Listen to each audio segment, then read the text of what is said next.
हम लेकर के आज की बात शुरू करते हैं।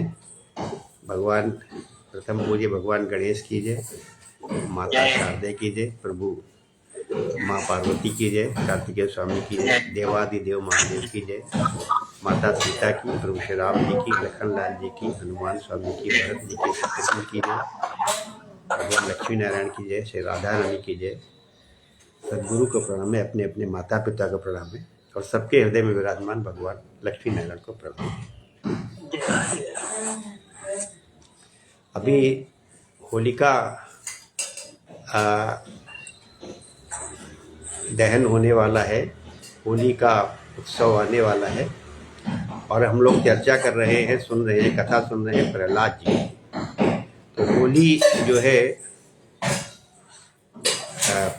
प्रहलाद जी के प्रसंग से, होलिका के दहन के प्रसंग से ही सीधे तौर पे होली का उत्सव हमारा जुड़ा हुआ है और इसलिए बड़ा समसामयिक है, बड़ा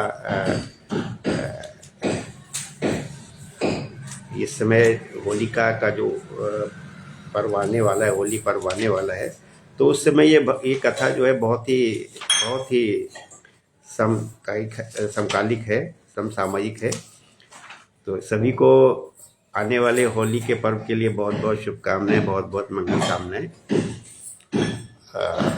आज हम लोग जो ध्यान अपना केंद्रित करेंगे, जो फोकस करेंगे, वो इस बात को लेके कर रहे हैं कि हम सबको पता है, हमने ये कथा बहुत बार सुनी है कि भगवान ने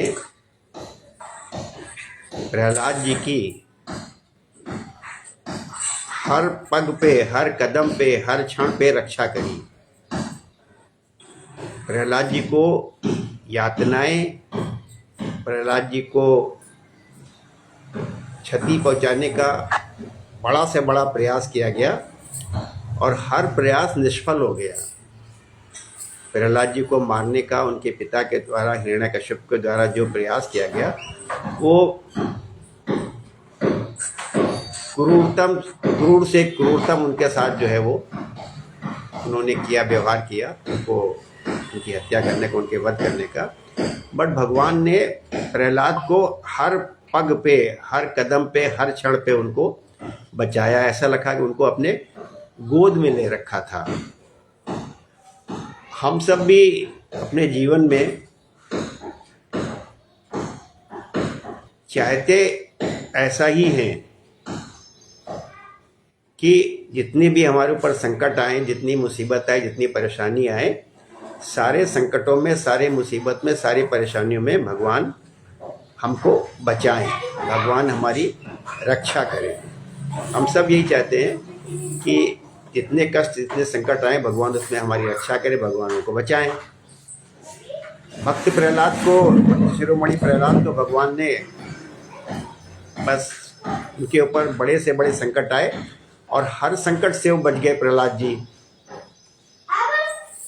तो आज का अध्याय यही है कि प्रहलाद जी को उनके पिता ने कितनी तरह की यातनाएं दी, क्या क्या प्रयास किए उनको वध करने का, उनका वध करने का। और हर बार ऐसा लगा कि प्रहलाद जी को कहीं खरोच भी नहीं आई, प्रहलाद जी का बाल बांका भी नहीं हुआ। प्रहलाद जी हर ऐसी यातना से, हर ऐसी प्रयास से वो बच पाए। और हम सब लोग भी जो है यही चाहते हैं कि भगवान हमारे कष्टों पे, हमारे संकटों में हमारी रक्षा करें। ये जो कथा हम लोग सुनते करते हैं, कथा तो बहुत तरह की होती है, हर तरह की होती है। कुछ कथाएं, कुछ ऐसी सत्संग भी हैं जो बहुत आपको प्रभावित करने का प्रयास हो जाता है। उसमें बड़ी बड़ी बातें होती हैं, बड़ी हंसाने रुलाने वाली बातें होती हैं, आपको भाव से विह्वल कर देने वाली बातें होती हैं, आपको पूरे तरह से प्रभाव पड़े, बड़े बड़े उसमें रक्षेदार बातें, बड़ी बड़े संस्कृत के श्लोक, सब ऐसी बातें बहुत सारी होती हैं। लेकिन हम लोग जो कथा कर रहे हैं, सुन रहे हैं, ये बिल्कुल साधारण भाषा में कर रहे हैं। और दूसरा, हम वो उस तरह से कथा को जोड़ रहे हैं अपने कि हमारे अंदर जो प्रश्न उठते हैं, हमारी जो जीवन की समस्याएं हैं, हम उनके बारे में कथा से कैसे लाभान्वित हो सकते हैं, कथा हमको कैसे स्पर्श करती है। बड़ी बड़ी भाषा, बड़ी बड़ी बातें अगर हम करते हैं कि आत्मा परमात्मा की, जीव ब्रह्म की, तो वो बातें अपनी जगह बहुत सुंदर हो सकती है, सुनने में बड़ी प्रभावपूर्ण, बड़ी रक्षादार, बड़ी कैसी भी हो सकती है। लेकिन हमारा प्रश्न तो ये है कि हमारे पर रोज संकट आते हैं, रोज हम किसी न किसी मुसीबत में फंस जाते हैं, रोज कोई ना कोई हमारा अमंगल होने वाला होता है, रोज कोई ना कोई हमें परेशान करने वाला होता है, रोज कोई ना कोई हमको कष्ट देने के लिए सामने होता है, कोई हमको यातना देने के सामने होता है, कोई हमारा हानि करने के लिए सामने होता है। तो ऐसे में अब जब आप जीव और ब्रह्म की बात करोगे तो उस जीव की, ब्रह्म की बात में, या आप भगवान की याद में आंसू बहा रहे हो, तो वो जब आपको कष्ट आ रहे हैं, सामने से कोई आपको हानि पहुंचा रहा है, तो आपकी कथा जो वो उससे पूरी तरह से जुड़ती नहीं है। तो हम लोग हर अध्याय में यही प्रयास करते हैं कि कथा हमारे दैनिक जीवन को कैसे स्पर्श करती है। तो जैसे प्रहलाद जी को भगवान ने हर संकट से, हर मुसीबत से बचाया, अपनी गोद में ले रखा था। हम लोग भी ऐसा जब चाहते हैं कि हमको भगवान हर संकट से, हर घड़ी, हर परेशानी से बचाए, तो कहाँ हम कर क्या रहे हैं, हमसे चूक क्या हो रही है, प्रहलाद जी ने क्या किया, हम क्या कर रहे हैं, हमें क्या करना चाहिए, ये इस पे थोड़ा सा हम लोग ज़्यादा ध्यान देंगे। तो कथा का आज का हमारा फोकस है ये कि भगवान ने प्रहलाद जी को हर परेशानी से, हर संकट से बचाया। हम भी यही चाहते हैं, तो हमें क्या करना चाहिए। तो पूरी कथा है, लेकिन हम लोग कथा में फोकस आज केवल इसी पे ज़्यादा करेंगे। बट आज का अध्याय का शीर्षक है हिरण्यकश्यप के द्वारा प्रहलाद जी के वध का प्रयत्न। तो नारद जी कहते हैं, युधिष्ठिर, दैत्यों ने भगवान श्री शुक्राचार्य जी को अपना पुरोहित बनाया था। उनके 2 पुत्र थे, षंड और अमर्क। वे दोनों राजमहल के पास ही रहकर हिरण्यकश्यप के द्वारा भेजे हुए नीति निपुण बालक प्रहलाद को और दूसरे पढ़ाने योग्य दैत्य बालकों को राजनीति, अर्थनीति आदि पढ़ाया करते थे। प्रहलाद गुरु जी का पढ़ाया हुआ पाठ सुन लेते थे और उसे ज्यों का त्यों उन्हें सुना भी दिया करते थे, किंतु वे उसे मन से अच्छा नहीं समझते थे, क्योंकि उस पाठ का मूल आधार था अपने और पराये का झूठा आग्रह। युधिष्ठिर, एक दिन हिरण्यकश्यप ने अपने पुत्र प्रहलाद को बड़े प्रेम से गोद में लेकर पूछा, बेटा बताओ तो सही, तुम्हें कौन सी बात अच्छी लगती है। प्रहलाद जी ने कहा, अब इस पे हम लोग आएंगे विस्तार से, लेकिन अभी कथा सुनते जाइए। पिताजी, संसार के प्राणी मैं और मेरे के झूठे आग्रह में पड़कर सदा ही अत्यंत उद्विग्न रहते हैं।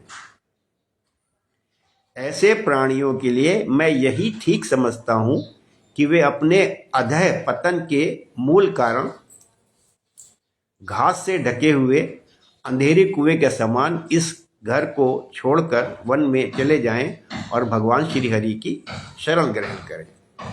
प्रहलाद जी के मुख से शत्रु पक्ष की प्रशंसा से भरी बात सुनकर हिरण्यकश्यपु ठठाकर हंस पड़ा। उसने कहा, दूसरों के बहकाने से बच्चों की बुद्धि यूं ही बिगड़ जाया करती है। जान पड़ता है गुरु जी के घर पर विष्णु के पक्षपाती कुछ ब्राह्मण वेश बदल कर रहते हैं।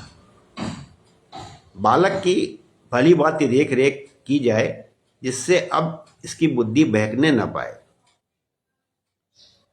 जब दैत्यों ने प्रहलाद को गुरु जी के घर पहुंचा दिया, तब पुरोहित ने उनको बहुत पुचकार कर और फुसलाकर बड़ी मधुर वाणी से पूछा, बेटा प्रहलाद, तुम्हारा कल्याण हो, ठीक ठीक बतलाना, देखो झूठ ना बोलना।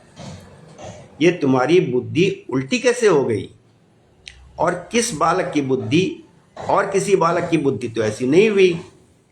कुल नंदन प्रहलाद, बताओ तो बेटा, हम तुम्हारे गुरुजन यह जानना चाहते हैं कि तुम्हारी बुद्धि स्वयं ऐसी हो गई या किसी ने सचमुच तुमको बहका दिया है।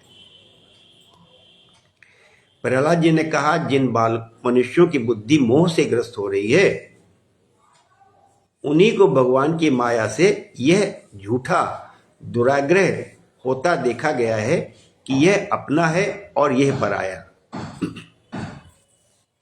उन मायापति भगवान को तो मैं नमस्कार करता हूं। वे भगवान ही जब कृपा करते हैं तब मनुष्यों की पाशविक बुद्धि नष्ट होती है। इस पशु बुद्धि के कारण ही तो यह मैं हूं और यह मुझसे भिन्न है, इस प्रकार का झूठा भेदभाव पैदा होता है। वही परमात्मा ये आत्मा है। अज्ञानी लोग अपने और पराये का भेद करके उसी का वर्णन किया करते हैं। उसका न जानना भी ठीक ही है, क्योंकि उसके तत्व को जानना बहुत कठिन है और ब्रह्मा आदि बड़े बड़े वेदज्ञ भी उसके विषय में मोहित हो जाते हैं। वही परमात्मा आप लोगों के शब्दों में मेरी बुद्धि बिगाड़ रहा है। गुरुजी जैसे चुंबक के पास लोहा स्वयं खिंच आता है, वैसे ही चक्रपाणी भगवान की स्वच्छंद इच्छा शक्ति से मेरा चित्त भी संसार से अलग होकर उनकी ओर बरबस खिंच जाता है। नारद जी कहते हैं, परम ज्ञानी प्रहलाद अपने गुरु जी से इतना कहकर चुप हो गए। पुरोहित बेचारे राजा के सेवक एवं पराधीन थे, वे डर गए। उन्होंने क्रोध से प्रहलाद को झिड़क दिया और कहा, अरे कोई मेरा बेद तो ले आओ, ये हमारी कीर्ति में कलंक लगा रहा है। इस दुर्बुद्धि कुलांगार को ठीक करने के लिए चौथा उपाय दंड ही उपयुक्त होगा। दैत्य वंश के चंदन वन में यह कांटेदार बबूल कहां से पैदा हुआ? जो विष्णु इस वन की जड़ काटने में कुल्हाड़े का काम करते हैं, ये नादान बालक उन्हीं की बेट बन रहा है, सहायक हो रहा है। इस प्रकार गुरुजी ने तरह तरह से डांट डपट कर प्रहलाद को धमकाया और अर्थ, धर्म एवं काम संबंधी शिक्षा दी। कुछ समय के बाद जब गुरुजी ने देखा कि प्रहलाद ने साम, दान, भेद और दंड के संबंध की सारी बातें जान ली हैं, तब वे उन्हें उनकी मां के पास ले गए। माता ने बड़े लाड़ प्यार से उन्हें नहला धुलाकर अच्छी तरह गहने कपड़ों से सजा दिया। इसके बाद वे उन्हें हिरण्यकशिपु के पास ले गए। प्रहलाद अपने पिता के चरणों में लौट गए। हिरण्यकशिपु ने उन्हें आशीर्वाद दिया और दोनों हाथों से उठाकर बहुत देर तक गले से लगाए रखा। उस समय दैत्यराज का हृदय आनंद से भर रहा था। युधिष्ठिर हिरण्यकशिपु के प्रसन्न मुख हिरण्यकशिपु ने प्रसन्न मुख प्रहलाद को अपनी गोद में बैठाकर उनका सिर सूंघा। उनके नेत्रों से प्रेम के आंसू गिर गिर कर प्रहलाद के शरीर को भिगोने लगे। उसने अपने पुत्र से पूछा। हिरण्यकशिपु ने कहा, चिरंजीव बेटा प्रहलाद, इतने दिनों में तुमने गुरु जी से जो शिक्षा प्राप्त की है, उसमें से कोई अच्छी सी बात हमें सुनाओ। प्रहलाद जी ने कहा, पिताजी विष्णु भगवान की भक्ति के 9 भेद हैं। अब जो रामचरितमानस में तुलसीदास जी ने लिखा है, जो राम जी का सबरी का जो ज्ञान दिया है सबरी को, वहां भी नवधा भक्ति ही आई है। तो भक्ति 9 प्रकार की है, भक्ति के 9 भेद हैं। तो भगवान के गुण, लीला, नाम आदि का श्रवण, उन्हीं का कीर्तन उनके रूप नाम आदि का स्मरण, उनके चरणों की सेवा, पूजा अर्चा, वंदन, दास्य, सख्य और आत्मनिवेदन। यदि भगवान के प्रति समर्पण से के भाव से यह 9 प्रकार की भक्ति की जाए तो मैं उसी को उत्तम अध्ययन समझता हूं। प्रहलाद की यह बात सुनते ही क्रोध के मारे हिरण्यकशिपु के होंठ फड़कने लगे। उसने गुरु पुत्र से कहा, रे नीच ब्राह्मण, ये तेरी कैसी करतूत है दुर्बुद्धि। तूने मेरी कुछ भी परवाह न करके इस बच्चे को कैसी निहिसार शिक्षा दे दी है, सारहीन शिक्षा दे दी है। अवश्य ही तू हमारे शत्रुओं के आश्रित है। संसार में ऐसे दुष्टों की कमी नहीं है जो मित्र का बाना धारण कर छिपे छिपे शत्रु का काम करते हैं, परंतु उनकी कलई ठीक वैसे ही खुल जाती है जैसे छिपकर पाप करने वालों का पाप समय पर रोग के रूप में प्रकट होकर उनकी पोल खोल देता है। गुरुपुत्र ने कहा, इंद्र शत्रु, आपका पुत्र जो कुछ कह रहा है वो मेरे या किसी के बहकाने से नहीं कह रहा है। राजन, यह तो इसकी जन्मजात स्वाभाविक बुद्धि है। आप क्रोध शांत कीजिए, व्यर्थ में हमें दोष न लगाइए। नारद जी कहते हैं, युधिष्ठिर, जब गुरु जी ने ऐसा उत्तर दिया तब हिरण्यकशिपु ने फिर प्रहलाद से पूछा, क्यों रे, यदि तुझे ऐसी अहित करने वाली खोटी बुद्धि गुरु मुख से नहीं मिली तो बता कहां से प्राप्त हुई। प्रहलाद जी ने कहा, पिताजी, संसार के लोग तो पीसे हुए को पीस रहे हैं।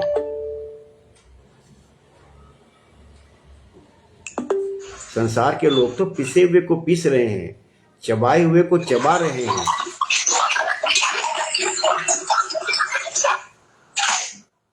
उनकी इंद्रियां वश में न होने के कारण वे भोगे हुए भोगों को ही फिर भोगने के लिए संसार रूप घोर नरक की ओर जा रहे हैं। ऐसे ग्रहाशक्त पुरुषों की बुद्धि अपने आप किसी के सिखाने से अथवा अपने ही जैसे लोगों के संग से भगवान श्री कृष्ण में नहीं लगती। जो इंद्रियों से दिखने वाले बाह्य विषयों को परम इष्ट समझकर मूर्खतावश अंधों के पीछे अंधों की तरह गड्ढे में गिरने के लिए चले जा रहे हैं और वेदवाणी रूप रस्सी के काव्य कर्मों के दीर्घ बंधन में बंधे हुए हैं, उनको यह बात मालूम नहीं कि हमारे स्वार्थ और परमार्थ भगवान विष्णु ही हैं। उन्हीं की प्राप्ति से हमें सब पुरुषार्थों की प्राप्ति हो सकती है। जिनकी बुद्धि भगवान के चरण कमलों का स्पर्श कर लेती है, उनके जन्म मृत्यु रूप अनर्थ का सर्वथा नाश हो जाता है। परंतु जो लोग अकिंचन भगवत प्रेमी महात्माओं के चरणों की धूल में स्नान नहीं कर लेते, उनकी बुद्धि काम्य कर्मों का पूरा सेवन करने पर भी भगवत चरणों का स्पर्श नहीं कर सकती। प्रहलाद जी इतना कहकर चुप हो गए। हिरण्यकशिपु ने क्रोध के मारे अंधा होकर उन्हें अपनी गोद से उठाकर भूमि पर पटक दिया। प्रहलाद की बात को वो सह न सका। रोष के मारे उसके नेत्र लाल हो गए। वो कहने लगा, दैत्यों, इसे यहां से बाहर ले जाओ और तुरंत मार डालो। ये मार ही डालने योग्य है। देखो तो सही, जिसने इसके चाचा को मार डाला, अपने सुहृद स्वजनों को छोड़कर यह नीच दास के समान उसी विष्णु के चरणों की पूजा करता है। हो न हो इसके रूप में मेरे भाई को मारने वाला विष्णु ही आ गया है। अब यह विश्वास के योग्य नहीं है 5 बरस की अवस्था में ही जिसने अपने माता पिता के दुस्तज्य वात्सल्य स्नेह को भुला दिया, वो कृतघ्न भला विष्णु का ही क्या हित करेगा। जो माता पिता के नहीं, वो विष्णु का जी का कैसे हो जाएगा। कोई दूसरा भी यदि औषध के समान भलाई करे तो वो एक प्रकार से पुत्र ही है। कहते हैं जो भला करे वो तो पुत्र है, और जो पुत्र सेवा न करे, भला न करे, तो वो पुत्र होने के बावजूद भी पुत्र नहीं है। पर यदि अपना पुत्र भी अहित करने लगे तो रोग के समान वो शत्रु है। अपने शरीर के ही किसी अंग से सारे शरीर को हानि होती हो तो उसको काट डालना चाहिए। अब ये हिरण्यकश्यपु अपने दृष्टिकोण से बात कह रहा है, लेकिन ये बात हम लोग अन्यत्र भी चर्चा कर चुके हैं कि कहाँ पर आपको कुछ हिंसा करना जो वो श्रेय है, वो अच्छा माना जाता है। तो हमने उन उदाहरण किए थे, आपको दिया था कि आपके शरीर में अगर किसी शरीर के किसी अंग में कोई ऐसा विषाक्त हो गया है, कोई ऐसा विष फैल रहा है जिससे कि पूरा शरीर, पूरा जीवन खतरे में पड़ जाता है, तो कई बार आपको शरीर का वो हिस्सा आप कटवा देते हैं, खुद काट डालते हैं। तो ऐसे ही समाज के लिए भी हमने बात की थी कि समाज में भी अगर कुछ ऐसे लोग हैं जिनके कारण पूरे समाज को, पूरे सृष्टि को खतरा हो, तो कई बार वो हिंसा भी जो है वो वैध मानी जाती है, वो हिंसा भी उचित मानी जाती है। तो इस तरह से, लेकिन यहाँ तो वो अपने दृष्टिकोण से कह रहा है। बाबूजी अभी तो कि अपने शरीर के ही किसी अंग से सारे शरीर को हानि होती हो तो उसको काट डालना चाहिए। तो वो कह तो रहे, लेकिन सिद्धांत के रूप में इसको हम हर जगह अप्लाई कर सकते हैं कि अगर किसी एक छोटे से अंश के कारण संपूर्णता को नुकसान होने की संभावना हो, तो फिर उस छोटे अंश को विनाश करने में भी औचित्य है, क्योंकि उसे काट देने से शेष शरीर सुख से जी सकता है। ये स्वजन का बाना पहनकर मेरा कोई शत्रु ही आया है। जैसे योगी की भोग लोलुप इंद्रियां उसका अनिष्ट करती हैं, वैसे ही यह मेरा अहित करने वाला है। इसलिए खाने, सोने, बैठने आदि के समय किसी भी उपाय से इसे मार डालो। तो उन्होंने कहा अपने सेवकों को कि किसी तरह से भी इसको खाने में कुछ दे दो, सोते समय वध कर दो इसका। जब हिरण्यकश्यपु ने दैत्यों को इस प्रकार आज्ञा दी, अब जो बात हो रही थी कि प्रहलाद को कितनी यातनाएं दी गई, प्रहलाद का वध करने के कितने प्रयास किए गए, तो हिरण्यकश्यप के दैत्यों ने इस प्रकार आज्ञा दी। तब तीखी दाढ़, विकराल बदन, लाल लाल दाढ़ी मूछ एवं केशों वाले दैत्य हाथों में त्रिशूल लेकर मारो काटो, इस प्रकार बड़े जोर से चिल्लाने लगे। प्रहलाद चुपचाप बैठे हुए थे और दैत्य उनके सभी मर्म स्थानों में शूल से घाव कर रहे थे। उस समय प्रहलाद जी का चित्त उन परमात्मा में लगा हुआ था जो मन वाणी के अगोचर, सर्वात्मा, समस्त शक्तियों के आधार एवं पर ब्रह्म है। इसलिए उनके सारे प्रहार ठीक वैसे ही निष्फल हो गए जैसे भाग्यहीनों के बड़े बड़े उद्योग धंधे व्यर्थ होते हैं।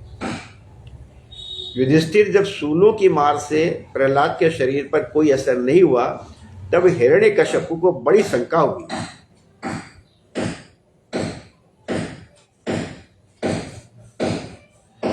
अब वो प्रहलाद को मार डालने के लिए बड़े बड़े हट से भांति भांति के उपाय करने लगा। उसने उन्हें बड़े बड़े मतवाले हाथियों से कुचलवाया, विषधर सांप, देखिए कितनी कितनी उनको मारने का कैसे कैसे प्रयास किया है, कैसी कैसी यातनाएं दी कि उसने उन्हें बड़े बड़े मतवाले हाथियों से कुचलवाया। कहा 5 साल का बच्चा, उसको हाथी से कुचलवाया। विषधर सांपों से डसवाया, पुरोहितों से कृत्या राक्षसी उत्पन्न कराई, पहाड़ की चोटी से नीचे डलवा दिया। संबरासुर से अनेकों प्रकार की माया का प्रयोग करवाया, अंधेरी कोठरियों में बंद करा दिया, विष पिलाया और खाना बंद कर दिया। बर्फीली, अब जो यही आज का हम लोग कथा में ही जा रहे कि प्रहलाद को कितनी यातनाएं दी गई। बर्फीली जगह दहकती हुई आग और समुद्र में बारी बारी से डलवाया। अब हम लोग बहुत जगह पहाड़ बर्फ के देख के आते हैं, केवल बर्फ ही बर्फ होती है, और ऐसे ही जहाँ ज्वालामुखी निकल रहा हो दोनों जगह उसको बारी बारी डलवाया, आंधी में छोड़ दिया तथा पर्वतों के नीचे दबवा दिया। परंतु इनमें से किसी भी उपाय से वो अपने पुत्र निष्पाप प्रहलाद का बाल भी बाता न कर सका। अपनी व्यवस्था देखकर हिरण्यकशिपु को बड़ी चिंता हुई। उसने प्रहलाद को मारने के लिए और कोई उपाय नहीं सूझ पड़ा। वो सोचने लगा, मैंने इसे बहुत कुछ बुरा भला कहा, मार डालने के बहुत से उपाय किए, परंतु यह मेरे द्रोह और दुर्व्यवहारों से बिना किसी की सहायता से अपने प्रभाव से ही बचता गया। यह बालक होने पर भी समझदार है और मेरे पास ही निशंक भाव से रहता है। हो न हो इसमें कुछ सामर्थ्य अवश्य है। जैसे सुनहशेप अपने पिता की करतूतों से उसका विरोधी हो गया था, वैसे ही ये भी मेरे किए अपकारों को ना भूलेगा, कि जो मैंने साथ बुरा व्यवहार किया उसको भूलेगा नहीं। ना तो यह किसी से डरता है और ना इसकी मृत्यु ही होती है। इसकी शक्ति की था नहीं है। अवश्य इसके विरोध से मेरी मृत्यु होगी, संभव है ना भी हो। वो दोनों बातें सोच रहा है, हो सकता है इसके विरोध के कारण मेरी मृत्यु हो सकता है ना भी हो। इस प्रकार सोच विचार करते करते उसका चेहरा कुछ उतर गया।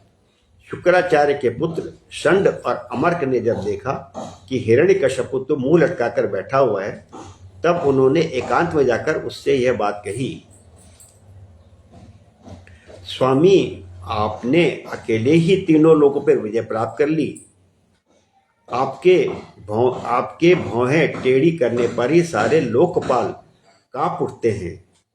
हमारे देखने में तो आपके लिए चिंता की कोई बात नहीं है। भला बच्चों के खिलवाड़ में भी भलाई बुराई सोचने की कोई बात है? जब तक हमारे पिता शुक्राचार्य जी नहीं आ जाते, तब तक यह डरकर कहीं भाग न जाए, इसलिए इसे वरुण के पासों से बांध रखिए। प्रायः ऐसा होता है कि अवस्था की वृद्धि के साथ साथ और गुरुजनों की सेवा से बुद्धि सुधर जाया करती है। कहते हैं जब बड़ा होगा तो हो सकता है सही हो जाए। अक्सर होता है कि बचपन में बच्चा ठीक नहीं होता है, मन नहीं लगता है, लेकिन जब बड़ा होता है तो सही हो जाता है, सुधर जाता है। तो प्राय ऐसा होता है कि अवस्था की वृद्धि के साथ साथ और गुरुजनों की सेवा से बुद्धि सुधर जाया करती है। हिरण्यकशिपु ने कहा, अच्छा ठीक है। ये कहकर गुरुपुत्रों की सलाह मान ली और कहा कि इसे उन धर्मों का उपदेश करना चाहिए जिनका पालन गृहस्थ नरपति किया करते हैं। युधिष्ठिर इसके बाद पुरोहित उन्हें लेकर पाठशाला में गए और क्रमशः धर्म, अर्थ और काम, इन तीनों पुरुषार्थों की शिक्षा देने लगे। प्रहलाद वहां अत्यंत नम्र सेवक की भांति रहते थे, परंतु गुरुओं की वो शिक्षा प्रहलाद को अच्छी न लगी, क्योंकि गुरुजी उन्हें केवल अर्थ, धर्म और काम की ही शिक्षा देते थे। ये शिक्षा केवल उन लोगों के लिए है जो राग, द्वेष आदि द्वंद्व और विषय भोगों में रस ले रहे हों। एक दिन गुरुजी गृहस्थी के काम से कहीं बाहर चले गए थे। छुट्टी मिल जाने के कारण समवयस्क बालकों ने प्रहलाद जी को खेलने के लिए पुकारा। प्रहलाद परम ज्ञानी थे। उनका प्रेम देखकर उन्होंने उन बालकों को ही बड़ी मधुर वाणी से पुकार कर अपने पास बुला लिया। उनसे उनके जन्म मरण की गति भी छिपी नहीं थी। उन पर कृपा करके हंसते हुए से उन्हें उपदेश करने लगे। प्रहलाद को बच्चों ने बुलाया खेलने के लिए, प्रहलाद ने उन बच्चों को ही समझाना शुरू कर दिया, उपदेश देना शुरू कर दिया। युधिष्ठिर वे सब अभी बालक ही थे, इसलिए राग द्वेष पारायण विषय भोगी पुरुषों के उपदेशों से और चेष्टाओं से उनकी बुद्धि अभी दूषित नहीं हुई थी। तो बालक होने के कारण उनकी बुद्धि अभी इतनी ज़्यादा खराब नहीं हुई थी। इसी से और प्रहलाद जी के प्रति आदर बुद्धि होने से उन सब ने अपनी खेल कूद की सामग्रियों को छोड़ दिया तथा प्रहलाद जी के पास जाकर उनके चारों ओर बैठ गए और उनके उपदेश में मन लगाकर बड़े प्रेम से एकटक उनकी ओर देखने लगे। भगवान के परम प्रेमी भक्त प्रहलाद का हृदय उनके प्रति करुणा और मैत्री के भाव से भर गया तथा वे उनसे कहने लगे। तो ये अध्याय यहाँ बीच में समाप्त कर दिया गया है। इति श्रीमद्भागवते महापुराणे हंसायाम संहितायाम सप्तम स्कंदे प्रहलादूर्चरिते पंचमो अध्याय। तो प्रहलाद जी ने जो बालकों को उपदेश दिया वो अगले अध्याय में है, छठे अध्याय में। तो हम भी आज अपनी बात को यही रोकते हैं अभी, और हमारा जो आज का फोकस है, हम जो आज दृष्टि केंद्रित कर रहे हैं कि प्रहलाद जी को कितनी यातनाएं दी गई मारने के लिए। ऐसा कोई तरीका छोड़ा नहीं गया कि प्रहलाद का अहित हो सके, प्रहलाद को मारा जा सके। सब कुछ किया गया प्रहलाद का, फिर भी प्रहलाद बचे रहे। भगवान ने प्रहलाद को, जैसे लगता है प्रहलाद का बाल बांका भी नहीं पाया, भगवान ने लगता है प्रहलाद को उनको अपनी गोद में ले रखा था। तो जीवन में हम सब के साथ भी बहुत सी इतने बड़े संकट की बात ना भी अगर की जाए तो बहुत से दूसरे संकट, छोटे मोटे संकट भी हमारे पास आते रहते हैं, और कभी बड़े से बड़े संकट या मतलब अपने प्राणों के ऊपर, अपने जीवन के ऊपर भी कभी खतरा आ जाता है, ऐसा भी होता है। तो हम यहीं से अपनी बात को जोड़ रहे हैं कि कथा तो हमने सुन ली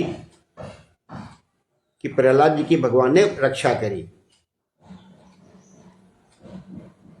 हम भी चाहते यही हैं, हम भी सारी जो कुछ भी जो तथाकथित जितने सारे लोग भगवान का पूजा करते हैं, भगवान की भक्ति करते हैं, भगवान का ध्यान करते हैं, भगवान को याद करते रहते हैं हर समय, हर घड़ी, हर क्षण भगवान से प्रार्थना करते हैं, भगवान बचाओ, भगवान बचाओ, भगवान बचाओ, भगवान रक्षा करो। तो इसीलिए हमने कहा कि जो कथा दूसरे तरह से होती है, सत्संग होता है कि उसमें आत्मा की और परमात्मा की और जीव की और ब्रह्म की सब बातचीत होती है। और जो ये प्रश्न हमारे सामने ज्वलंत खड़ा हो जाता है जीवन में हर समय कि हमारे ऊपर संकट बहुत से आते जाते रहते हैं, तो भगवान हमारी रक्षा करो। और आप इस चीज़ को सच्चे मन से स्वीकार करते हैं या नहीं करते हैं, यह आपका अपना विवेक है, आपकी अपनी सत्यता है, आपकी ईमानदारी है। लेकिन सत्य ये है कि बहुत बार हमारा जो है, हमारे ऊपर संकट आते हैं, संकट से हमारा बहुत अहित भी होता है। तो जैसे प्रहलाद जी को भगवान ने बचाया है, ऐसे हर समय हम कई बार बच नहीं पाते हैं। अब अगर हमको कोई आग में डाल दे, हमको कोई पहाड़ से नीचे डाल दे, हमको कोई ज्वालामुखी में डाल दे, हमको कोई सांप का विष सांप से कटवा दे, हाथी के पैर नीचे दबवा दे, तो हम बचेंगे क्या? और ये तो इतने बड़े संकट हो गए, इससे छोटे छोटे भी संकट हमारे ऊपर आते रहते हैं। तो इसलिए कथा उस तरह की है, सत्संग उस तरह का है कि उस सत्संग से आप कहाँ जुड़ रहे हो। अब आप तो अभी जयकार कर रहे थे, भगवान के जय जयकार कर रहे थे, ओम नमो भगवते वासुदेवाय, ओम नमो भगवते वासुदेवाय, ओम नमो भगवते वासुदेवाय, भगवान श्री हरि की जय बोल रहे हो, अच्छी बात है।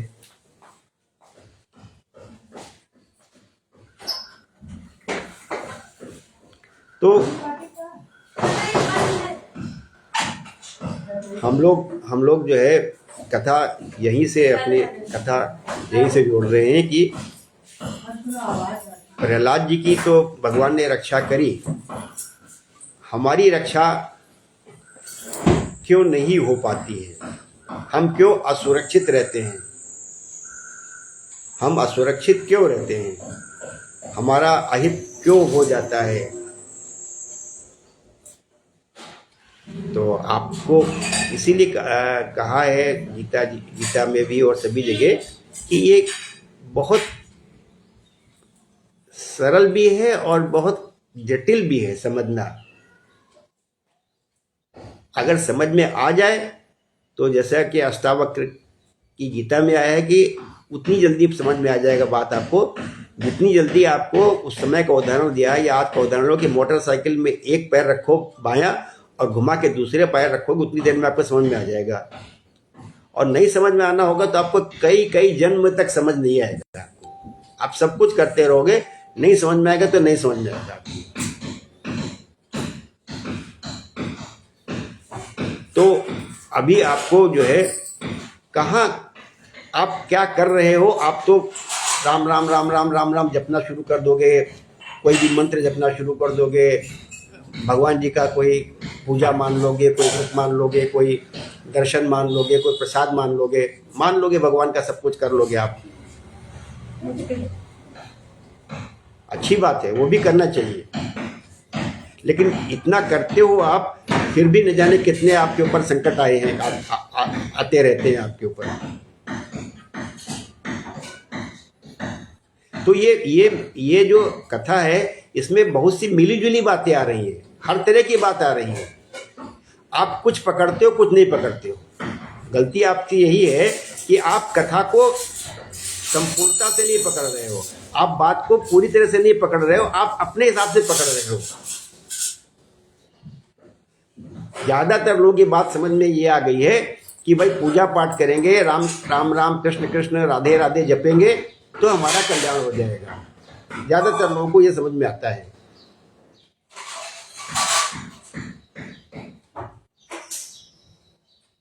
बात हम लोग इसी को गहराई में जाना चाह रहे हैं कि आपके अंदर ये बात प्रवेश करे कि हिरण्यकश्यपु और प्रहलाद के बीच में जो बातचीत उठ रही है, प्रहलाद जी के बारे में जो चर्चा आई वो क्या चर्चा क्या आई है। आप खाली एक चर्चा सुन रहे हो कि भाई पूजा करनी चाहिए, बहुत अच्छे से पूजा करनी चाहिए, बहुत मन लगा के पूजा करनी चाहिए, बहुत शुद्ध होकर पूजा करनी चाहिए, घर बार संसार सब छोड़ देना चाहिए। ये बात इसमें कहीं कहीं पे आई भी है। लेकिन उस दिन भी आपसे कहा था, आज भी आपसे कह रहे हैं कि जहां से बात शुरू हुई है एक एक शब्द पे गौर कीजिएगा। आप उस शब्दों पे आप सुनते हो लेकिन आप शायद नहीं जाते हो वहां पर। कहाँ इसमें अध्याय में प्रहलाद जी के बारे में चर्चा कहाँ से आई है? प्रहलाद जी को जो उन्होंने पूछा है, चाहे उनके गुरु ने पूछा चाहे उनके पिता ने पूछा, बात उन्होंने शुरू कहाँ से करी है? बात वहां से शुरू नहीं की है कि भगवान के बारे में, भगवान का नाम जपो, श्रवण करो, कीर्तन करो, दर्शन करो, वहां से शुरू नहीं की बात उन्होंने। गुरु ने भी पूछा और पिता ने पूछा। बात कहाँ शुरू करी है? बात उन्होंने शुरू करी है कि प्रहलाद गुरु जी का पढ़ाया हुआ पाठ सुन लेते थे और उसे ज्यों का त्यों सुना भी दिया करते थे, किंतु वे उसे मन से अच्छा नहीं समझते थे। क्यों? ये पहली लाइन में आ गई, क्योंकि उस पाठ का मूल आधार था अपने और पराये का झूठा आग्रह। पहला सेंटेंस अपना पराया। आप पूजा पाठ करते हो, अपना पराया से कोई आपका मतलब नहीं है। अपना पराया तो आप और अच्छा मानते हो कि अपना हित हो चाहे दूसरे का अहित हो जाए, और अपना हित तभी आप कर पा रहे हो जबकि आपको लगता है कि दूसरे का नुकसान हो, दूसरे का मुनाफा कम हो, तब हमको मुनाफा ज्यादा हो जाएगा। हमारा मुनाफे का मतलब है कि दूसरे को कम मुनाफा हो, कम फायदा हो, कम लाभ हो, तभी हमको फायदा होगा। किसी को मजदूर को मजदूरी कम देंगे तो हाँ हमारा फायदा हो गया। कोई चीज खरीद के लाए, कम पैसा दे के आए, हम उसको मार्जिन कम गए, तभी तो हमको फायदा हुआ। तो आपका पूरा जीवन ही अपने पराये पे पड़ा हुआ है। आप अपना लाभ चाहते हो। कहाँ प्रहलाद जी की बात चल रही है? ये पहला सेंटेंस ऐसा क्यों आ गया? इसकी गहराई में ज्यादातर लोग नहीं जाते हैं। आप अपना पराय जीवन में करते हो, दूसरों को कम देना पड़े, दूसरों से ज्यादा मिल जाए।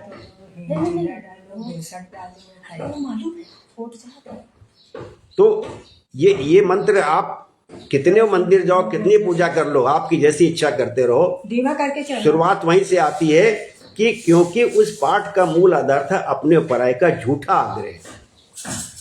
और पिताजी ने पूछा, तब भी पिताजी से उन्होंने क्या कहा, बेटा बताओ तो सही तुम्हें कौन सी बात अच्छी लगती है। तो प्रहलाद जी ने क्या कहा, प्रहलाद जी ने क्या कहा, पिताजी संसार के प्राणी मैं और मेरे के झूठे आग्रह में पड़कर सदा ही अत्यंत उद्विग्न रहते हैं।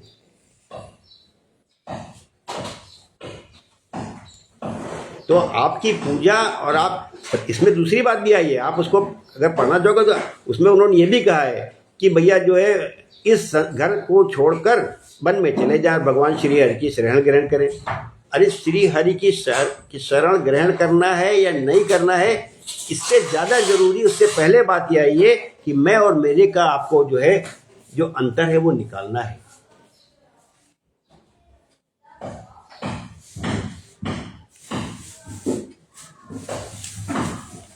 तो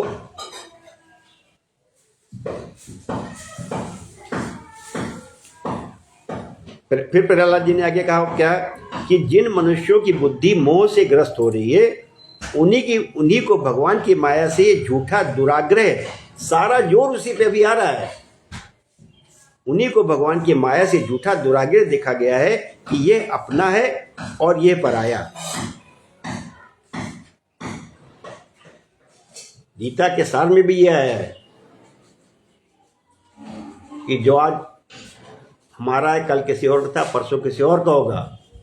ये जो अपना पराया जो आप करते हो यही आपके सारे दुखों का कारण है। जिस दिन आप अपना पराया छोड़ दोगे, सारा संसार आपका है और आप सारे संसार के हो, आप वही नहीं छोड़ पाते हो। आप पग पग पर उठते बैठते जागते अपना भला दूसरों को नुकसान। दूसरों को आप भला तभी कर सकते हो जब अपना कुछ नुकसान करोगे, आप अपना कुछ कम मार्जिन लोगे। हमारी ये चीज़ खराब है इसलिए दूसरों को वो चीज़ उपयोग नहीं करने देंगे। किसी का दिल दुखाने से बड़ा कोई अधर्म नहीं है, और किसी के दिल को खुश करने से बड़ी कोई पूजा नहीं है। आप जिस पूजा को करते हैं खूब करते रहिए। तो कहते हैं कि ये अपना है और ये पराया। और ऐसी बुद्धि किसकी कहते हैं बताते हैं कि ये बुद्धि कहते हैं कि पाशविक बुद्धि, ऐसे लोग पशु होते हैं जो अपना पराया करते रहते हैं। अपना फायदा हो जाए तो दूसरे को नुकसान होगा, तभी अपना फायदा होगा। किसी को हम कम देंगे तभी हमको ज़्यादा मिलेगा। इस पशु बुद्धि के कारण ही तो ये मैं हूँ और ये मुझसे भिन्न है, इस प्रकार का झूठा भेदभाव पैदा होता है। तो ये जो पहले बात सबसे शुरुआत में बातचीत आई है, वही चीज़ हम हर समय भूलते रहते हैं। हम हर शिक्षा याद करते हैं क्योंकि हम धर्म पे हैं, भगवान को मानते हैं, कथा सुन रहे हैं, सत्संग सुन रहे हैं, मंदिर जाते हैं, तो हम वो सब तो करते हैं। लेकिन जो प्रारंभिक बात है, जो मुख्य बात है, उसको नहीं सुनते हैं हम। तो ये इसके बारे में हमने आपको बहुत बढ़िया से विस्तार से डोंगरे जी महाराज की पुस्तक का भी आपको जिक्र दिया था कि बड़ा अच्छी टीका उन्होंने लिखी है।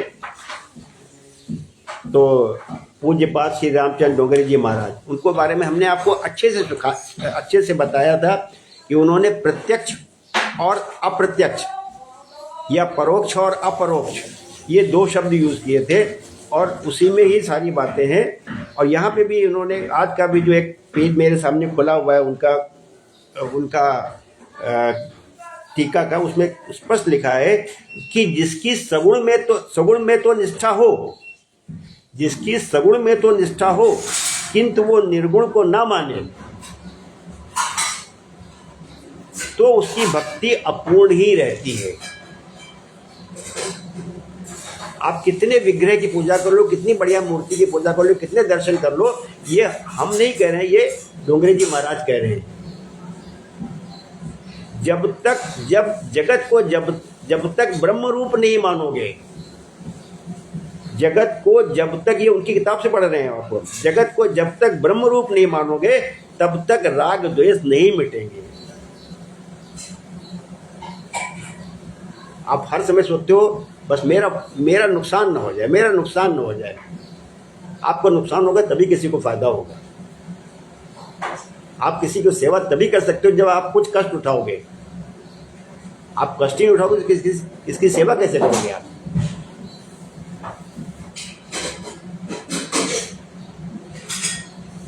जगत में जड़ और चेतन का जब तक भेद रखोगे, जगत में जड़ और चेतन का जब तक भेद रखोगे तब तक ध्यान में एकाग्रता नहीं आएगी। ये उस पुस्तक से पढ़ रहे हैं आपको।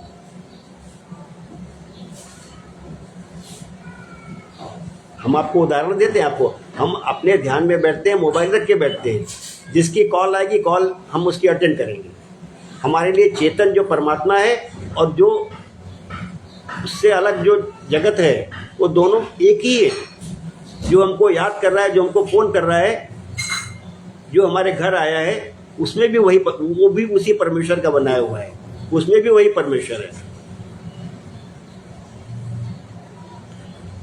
जगत में जड़ और चेतन का जब तक भेद रखोगे तब तक ध्यान में एकाग्रता, आप कहते हो ध्यान में एकाग्रता नहीं है।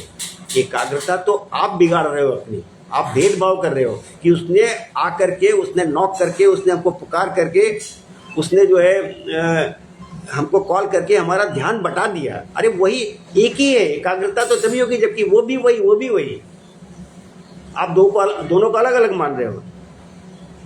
जगत के ये सब रेड लाइन से इसमें अंडरलाइंड है कि जगत के प्रत्येक पदार्थ के साथ प्रेम करना भक्ति मार्ग है। जगत के प्रत्येक पदार्थ के साथ आपकी भक्ति खाली वहां से शुरू होती है कि दर्शन, पूजन, हार, भोग, व्रत, आपकी भक्ति वहीं से शुरू होकर वहीं खत्म हो जाती है।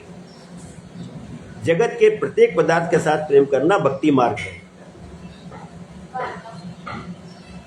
तो आप जो प्रहलाद जी को भगवान ने बचाया हर मुसीबत से, और आप बहुत सी मुसीबत उठाते हो, फर्क कहाँ है?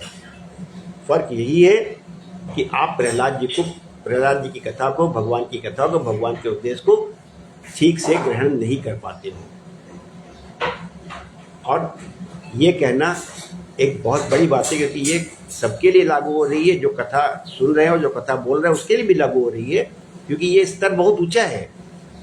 लेकिन ईश्वर के लिए सब कुछ संभव है। जैसे प्रहलाद को बचाया, वैसे और भी बहुत से उदाहरण हैं। सीता जी अग्नि में गई और अग्नि से बाहर आ गई। सीता जी अग्नि परीक्षा हुई, सीता जी अग्नि में गई, अग्नि से बाहर आ गई।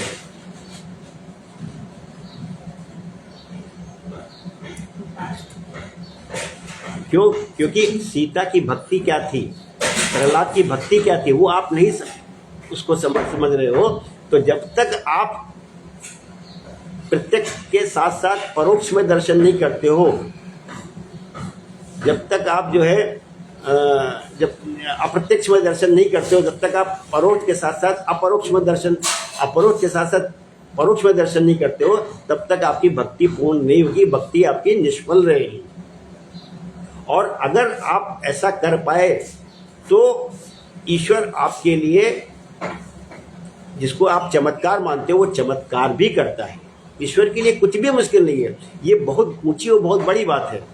चमत्कार ही हम सब लोग चाहते हैं, और चमत्कार हो भी सकता है। मीरा को विष का प्याला दिया गया और वो विष का प्याला मीरा के लिए अमृत बन गया।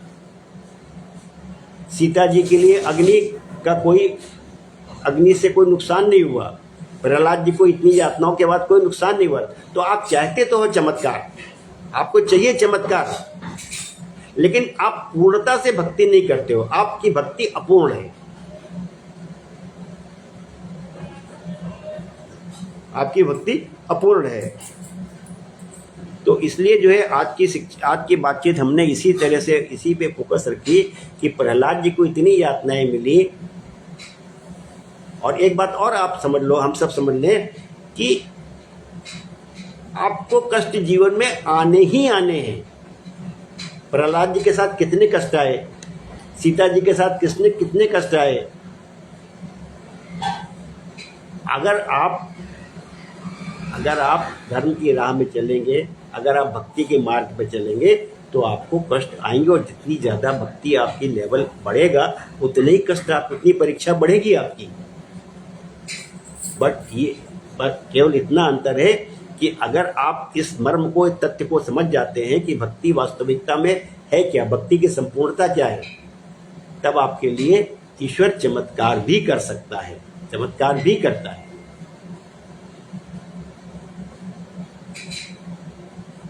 तो इसीलिए अगर आप समझते हो तो फिर वही सिद्धांत लागू होता है जो सत्यनारायण जी की व्रत कथा में आया था कि इस लोक में सुख भोग कर अंत में वैकुंठ धाम को गए। और अपना पराया करते रहोगे, अकेले अकेले बैठ के कथा कर लोगे, बंधु बांधवों को नहीं बुलाओगे, अपनी खुशी में बंधु बांधवों को शामिल नहीं करोगे, तो फिर आपकी भक्ति वैसे ही रह जाएगी। आप अपने बैठे हैं कमरे में, खुद ध्यान कर रहे हैं, हंस रहे हैं, बोल रहे हैं, नाच रहे हैं, गा रहे हैं, वो बंधु बांधव तो उसमें कहीं हुए नहीं आपके। चाहे आप पूजा पाठ कर रहे हो चाहे ध्यान कर रहे हो।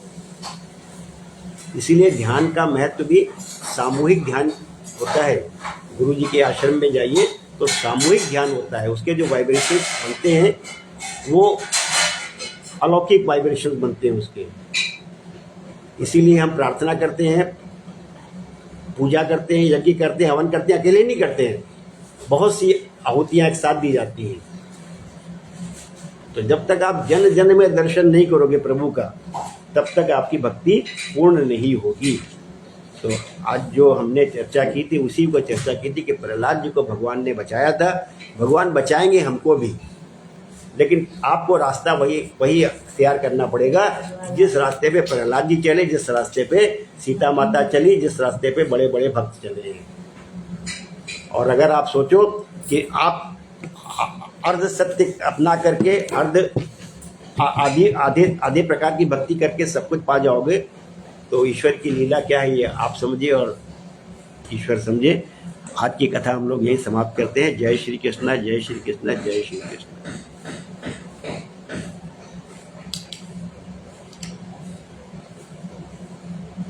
बताइए भैया, विपुल भाई बताइए कुछ अपनी बातचीत।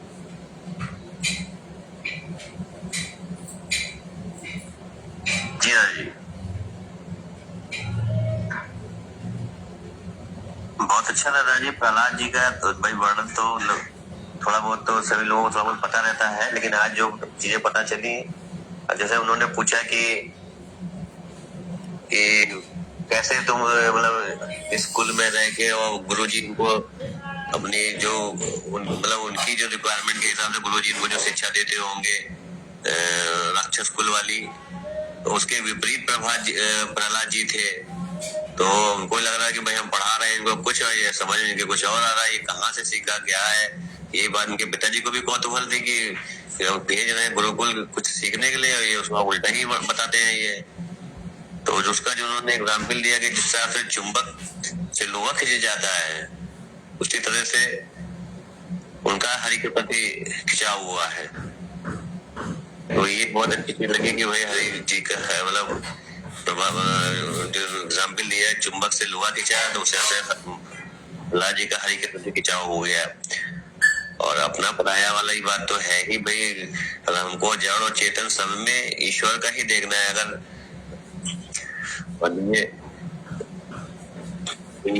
जड़ चीज है, कोई टेबल भी है, अगर टेबल भी हमारी अगर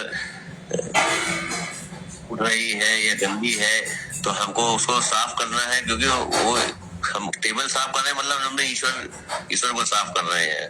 अगर हम घर की सफाई में भी अपना योगदान दे रहे हैं तो यानी हम एक ईश्वर के प्रति आस्था रखते हुए घर को साफ कर रहे हैं अपना।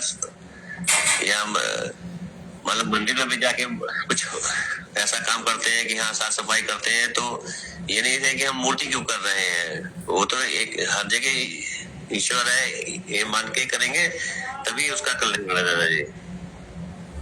बड़ी अच्छी एक बात आपने रखी है, उसको बात थोड़ा सा और विस्तार दे देते हैं। आपका सत्संग हम लोग जो करते हैं वो बहुत सी बातों पे घूम घूम के आता है। आप जो कह रहे हैं ना कि जो ईश्वर तो हर समय बता रहा होता है आपको। समस्या ये है, जैसे बोला ना कि लोहा है, चुंबक है, लोहे को खींचता है, तो कहा गया कि सोई जाने जो देव जनाई और जाना ही तुम्हें हो जाई। तो वो जनवाता तो रहता है आपको, वो आपके अपने अपने अपने उदाहरण से आपके सामने एक एक एक एक पथ तो दिखाता रहता है वो। लेकिन आप क्या करते हो? आपको भगवान कृष्ण ने जो कहा था गीता के अंत में, भैया मैंने तुम्हें सब बता दिया, अब जैसी तुझे इच्छा हो वैसा कर। वैसे ही जो है रामचरितमानस में राम जी ने कहा, बार बार हम कहते हैं कि कहो करो जो तुम्हें सुहाई। तो आपको सुहाता क्या है वो बड़ा मायने रखता है। वो तो बता रहा है आपको, वो तो हर समय बताता रहता है, पूरी गीता में, पूरी रामचरितमानस में, भागवत जी में बता रहा है वो। लेकिन आपको तो अंदर विवेक बैठा हुआ ना कि हमको देखना है कि हमारे हित में क्या है, हमारे अहित में क्या है, हमारे दृष्टिकोण से क्या अच्छा है क्या बुरा है। तो वो बता रहा है आपको, वो हर समय बता रहा है आपको। लेकिन आप ग्रहण करोगे नहीं ग्रहण करोगे नहीं ग्रहण करोगे, ये आपके ऊपर निर्भर करता है। और हम चाहते हैं उच्च कोटि का परिणाम और करते अपने हिसाब से हैं हम। चलिए, जय श्री कृष्ण, जय श्री कृष्ण। जय श्री कृष्ण। अनिल भैया बताइए कुछ। आपका म्यूट है, म्यूट अनम्यूट कर लीजिए। राधे राधे राधे राधे राधे। बड़ा अच्छा लगा। जैसे अभी आपने कहा बार बार भाई कि हमें सर्वत्र भगवान के दर्शन करने हैं, चाहे जड़ हो या चेतन हो। और दूसरी बात, हमें परहित समस्त भाई वाला भी अपने संज्ञान में रखना, उसका पालन करना है। स्वास्थ्य आदमी जब स्वास्थ्य बस सारे काम करता है, तो हमें स्वास्थ्य नहीं परमार्थ की ओर चलना चाहिए। बहुत अच्छी बढ़िया बात कह रहे हो आप, बहुत अच्छी कह रहे हो। और यही जो भी कर्म करते हैं सब, जब हम समर्थ भगवान को देखेंगे तो जो भी हम काम करें वो सब कार्य भगवान के लिए ही किए जाए माने जाएंगे। जैसे मैंने बताया टेबल साफ करते हैं, हमें टेबल में भगवान देखना, और टेबल साफ में मतलब हम भगवान को साफ कर रहे हैं, भगवान की सेवा कर रहे हैं। बहुत सुंदर, बहुत सुंदर। जैसे बाबा कहते हैं ना कि चाहे पुत्र हो, चाहे पुत्री हो, चाहे पत्नी हो, चाहे सब में भगवान दर्शन को, सब में उसी प्रकार से सबकी उसी बात सेवा को, भगवान की सेवा कर रहे हैं। सही सही, बिल्कुल सही, बिल्कुल सही है ये। इसको भैया आप हर तरह से इस बात को समझ सकते हो। आपका ये भी बहुत अच्छा एक तरीका है। दूसरा तरीका, इसको अब पहले भी हम लोग चर्चा कर चुके हैं कि अगर आप अपने प्लास्टिक के डिब्बे को, अपनी टेबल को, मेज को आप फेंक के रखोगे, ठोकर मारोगे, तो उसकी जो लाइफ है वो कम होगी। और उसको आप सहेज के रखते हो, अच्छा साफ सुथरा रखते हो, तो वही उसकी लाइफ जो मारेंगे तो चोट हमको लगेगी। हाँ, तो इसलिए ये मारेंगे ठोकर तो चोट तुम्हें नहीं लगेगी, चोट हमको लगेगी। बिल्कुल, तो इसलिए इस बात को आप कई तरीके से समझ सकते हो। बिल्कुल अच्छी बात है कि हम जो भी कर्म करें, और एक बात और, हम जो भी कर्म करें वो सब भगवान को समर्पित करके चले, वो ज्यादा अच्छा है। नहीं, वही है। देखिए, सब ये केवल क्या है, ईश्वर की बात को समझना समझाना। खाली हम लोग प्रयास कर सकते हैं, ईश्वर के बारे में कोई तुलना सटीक बैठती नहीं है, लेकिन केवल प्रयास कर सकते हैं हम लोग। तो इसी तरह से उदाहरण देंगे कि उनके साथ कोई हो नहीं सकता है। हाँ, इसलिए उदाहरण के लिए समझते, जैसे एक विवाहिता स्त्री की कहा गया कि जैसे वो विवाहिता स्त्री अपने ससुराल के सारे संबंधियों को इसलिए निभाती है कि ये मेरे पति के ये हैं, ये मेरी पति की ये हैं, ये मेरी पति की ये हैं, वैसे ही हम संसार में दृष्टि रखें कि ये ईश्वर का बनाया हुआ है, ये ईश्वर का बनाया हुआ है, ईश्वर का बनाया हुआ है, ये ईश्वर का बनाया हुआ है। तो हम हर चीज़ का आदर करेंगे। जैसे ससुराल के सारे संबंध निभाए जाते हैं कि पति के कारण, वैसे ही आप सबसे अच्छा व्यवहार करेंगे ईश्वर के बनाए हुए के कारण। चलिए, राधे राधे। राधे राधे राधे राधे। आशा जी, आप बताइए कुछ।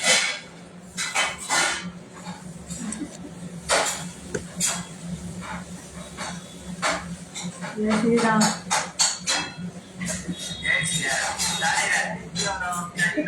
भक्ति करनी है प्रहलाद जैसी, लेकिन कर्म भी करने प्रहलाद जैसी।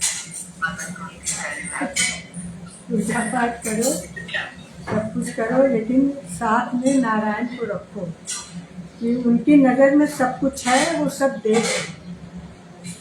तो मैं वही इतने कहेंगे, तो बहुत ज़्यादा नहीं। जय हो जय हो। अभी है होली है, होली बुलाने वाला होली है, होली है होली है। अपना भक्ति मालेंगे, क्या बोल रहे हैं, क्या बोल रहे हैं? बिल्कुल बिल्कुल। प्रखर भैया बोलिए। होली है, होली बुलाने वाला होली है। होली है होली है। प्रखर भैया बोलेंगे कुछ? आज आप तो बाहर हैं। हाँ जी, हाँ जी। बुरा मानो तो भी होली है, बुरा मानो तो भी होली है। जी जी जी। सही कह रहे बच्चा।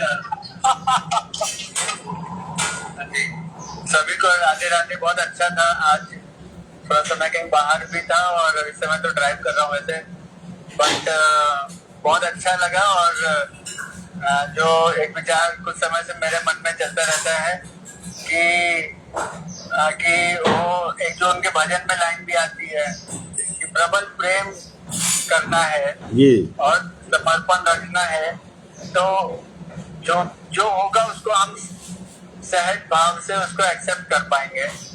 और जब सहज भाव से एक्सेप्ट करते हैं चीजों को, तो फिर हमें दुख नहीं होता है और फिर वो सारी चीजें शायद चमत्कार ही लगती हैं। उम्मीद हम सब लोग यही करते हैं कि मानो जो अगर प्रहलाद जी की हमने कहानी सुनी तो उन्हीं के लेवल के कोई चमत्कार होने चाहिए, लेकिन अगर हम लोग सोचेंगे तो हम सब लोगों के लेवल पे कुछ ना कुछ ऐसी चीजें 100% हो चुकी होंगी जो हमें लगता होगा कि अरे यार ये तो बस हो गया है, बस ये तो बच गए, ये तो निकल आए किसी तरीके से। तो समर्पण और प्रबल प्रेम मेरे ख्याल से होगा तो बहुत अच्छा कर पाएंगे हम।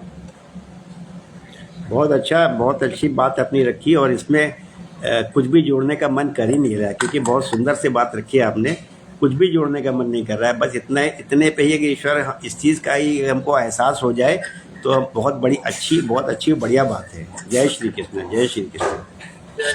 बताइए खंडेलवाल साहब, बताइए कुछ। सर जी बताइए।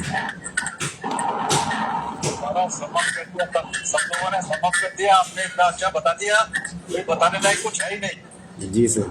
जय श्री।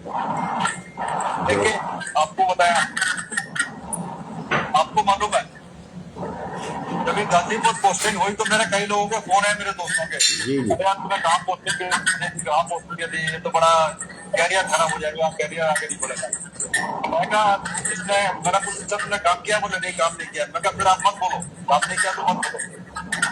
तो जो हम ईश्वर को मानते हैं जी, लेकिन उनकी बातों को वही मानेंगे जो हमें कन्वीनियंट होगी।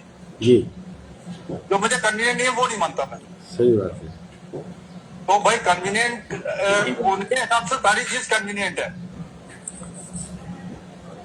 तो आप उसको अगर मानोगे तो सारी चीज ठीक हो जाएगी, और नहीं मानोगे तो भाई फिर अपने हिसाब से चलो, कहीं अच्छा होता है कहीं खराब होता है। तो नहीं, आप बिल्कुल सही कह रहे हैं। हम लोग हर बात को अपनी अपनी सत्संग की बात से जोड़ सकते हैं कि जब हमको ये लिबर्टी दे देता है कोई बड़ा रियल कोई ऐसा लेवल का व्यक्ति होता है, कोई तो डंडा मार के काम करा लेता है, वो अलग हो गया, लेकिन कोई जो अच्छा बड़ा पिता है, माता, गुरु, कोई भी है, कोई बड़ा आपसे उच्च पद पे या कोई आयु से छोटा भी हो, लेकिन अगर कोई आपको अच्छी बात बताता है लेकिन साथ में आपको ये छूट भी देता है कि भाई मैंने बता दिया, जैसे तुम्हारी इच्छा हो वैसा करो, उस केस में हम या तो अपने हिसाब से जब करते हैं तो हमको फल भी उसी हिसाब से प्राप्त होते हैं। बिल्कुल बिल्कुल बिल्कुल बिल्कुल बिल्कुल। तो मेरा तो प्रैक्टिकल एक्सपीरियंस रहा है कि मैंने जहाँ भी ये एक्सपेरिमेंट किए हैं उसमें सफलता ही मिली हमेशा। बिल्कुल सही कह रहे हैं, बिल्कुल सही कह रहे हैं। चलिए, बहुत सुंदर बात है। होली की खूब सभी के लिए शुभकामनाएं, बधाइयाँ। ऐसे ही सत्संग सुंदर से हम लोग आपस में जुड़ के करते रहें। प्रभु की ठाकुर की सब पे कृपा हो। जय हो श्री राधा रानी, जय हो बिहारी जी। होली है, ये होली की शुभकामनाएं। जी सर। Thank you. चलिए अनिल भैया जी, आप धर्म का जयघोष करिए। राधे राधे राधे राधे राधे राधे। जय हो, जय हो, नाश हो। नाश हो, सद्भावना हो, सद्भावना हो, कल्याण हो, प्राण हो, अवतार हो, अवतार हो। हर हर महादेव, हर हर महादेव, हर हर महादेव। जय श्री कृष्ण।